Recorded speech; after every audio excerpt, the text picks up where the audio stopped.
Assalamualaikum warahmatullahi wabarakatuh. Saya Reni Yuliana, NIM 0534243855 dari UPBJJ Purwokerto. Di sini saya akan menjawab tugas 3 mata kuliah dasar penyuluhan pertanian. Untuk pertanyaan pertama, mengapa tujuan komunikasi yang jelas merupakan hal yang penting?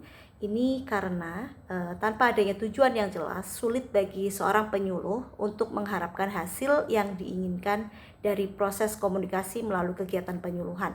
Seorang penyuluh harus mengetahui siapa yang menjadi sasaran yang akan disuluh dan berusaha untuk mengetahui bagaimana keinginan dan harapan dari petani yang menerima penyuluhan sehingga kegiatan dari penyuluhan sesuai dengan tujuan yang diharapkan.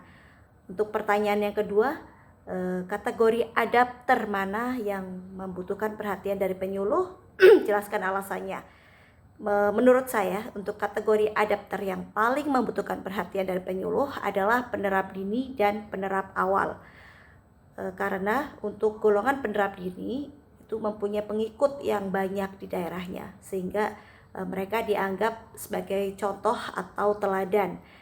Kalau mereka sudah dapat dibina menjadi pembantu penyuluhan sebagai kontak tani misalnya, maka peranan mereka dalam usaha memasukkan teknologi baru itu akan lebih besar dan petani akan menerima informasi dari penerap dini itu lebih mudah.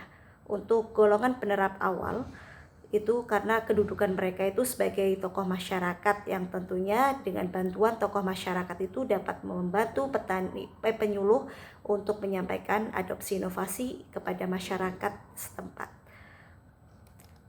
Untuk pertanyaan ketiga yaitu dari beberapa pendekatan penyuluh mana yang paling baik, jelaskan alasannya. Menurut saya pendekatan penyuluh yang paling baik itu tergantung dari konteks, tujuan, spesifikasi dan dari kegiatan penyuluhan tersebut.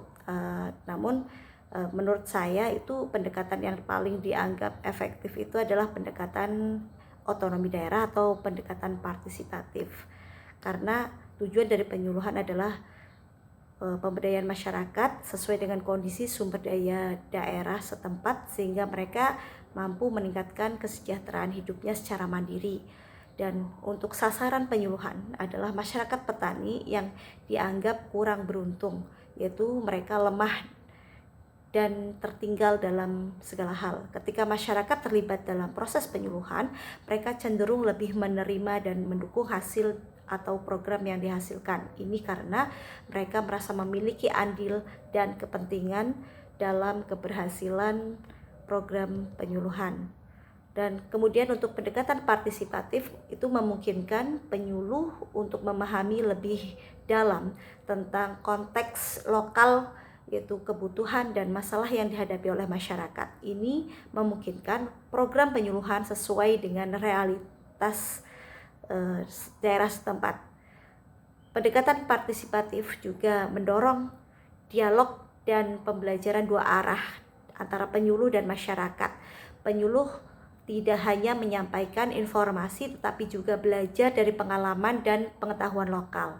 Dengan pendekatan partisipatif, masyarakat cenderung menjadi lebih mandiri dan mampu melanjutkan inisiatif-inisiatif yang telah dimulai tanpa tergantung penuh pada bantuan luar.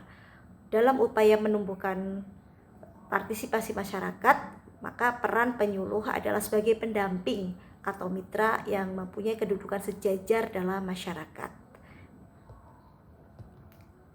Mungkin itu saja jawaban dari tugas 3. Kurang lebihnya saya mohon maaf.